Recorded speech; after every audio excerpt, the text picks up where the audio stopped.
All right, cool. All right, so what you're seeing a lot of in MMA, everything's trending. I don't care what sport it is, there's things that are trending. Right now, a lot of things are leg breaks. I mean, there's a couple guys that are breaking their legs or breaking their ankle. Why? Because there's a trending thing with these guys like, oh, let's get the calf kick. There's a nerve right here. A couple guys had success getting that calf kick. So then everybody's like, oh, let's just start kicking the legs recklessly. And now you've seen a whole bunch of ankles, toes that you guys don't know about, stuff that's been breaking because these guys are doing what us Muay Thai fighters learned over 15 to 20 years of fighting. You can't just kick recklessly. Does that make sense? So a lot of these guys, you're seeing them, they're not setting them up. They're just kicking. You cannot do that in Muay Thai. You cannot do that in real combat. You can't do that in a street fight. Why? Because if you do that in a street fight, he does that low kick, there's a good chance a guy's gonna drop in. We talked about this, some of the videos I post. When guys are wearing pants, it's really easy. He does that kick.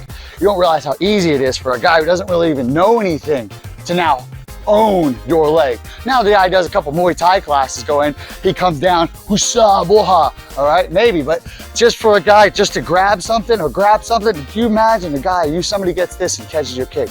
That's why we gotta set him up, all right? So we're gonna work on today's master class is getting that jab, inside leg kick, jab, outside leg kick, all right? Just setting them up, just getting that set up, something. We gotta get him to react to something. We gotta get him to think about something else. And you guys seeing these guys, we're talking shins, feet, ankle, toes snapping on other people's body. Does that make sense? So the idea is, even if it's just here, a lot of fighters, a lot of places, when we get in here, you wanna think about where am I going with this? In Muay Thai, rules of engagement, I've got to go just above the knee, really. I don't want to go too high. In a self-defense situation, where am I going?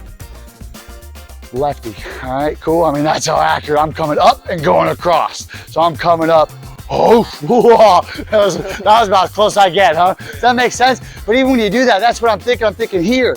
All right, I'm not going, bossa. That's the rules of engagement. That's the sport of Muay Thai.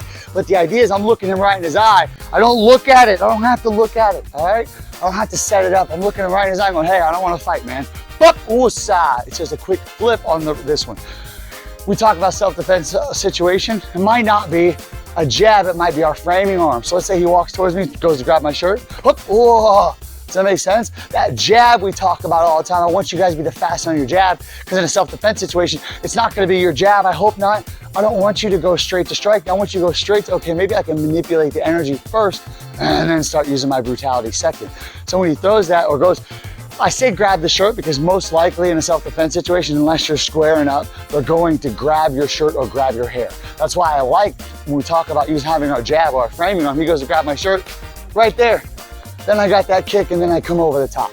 Does that make sense? So even if it might not be a here, it might just be a framing arm to a kick, but the idea is up top, down low, up top, down low. All right, cool, let's get it. Let's get you guys down there. Me and Mike are in the middle.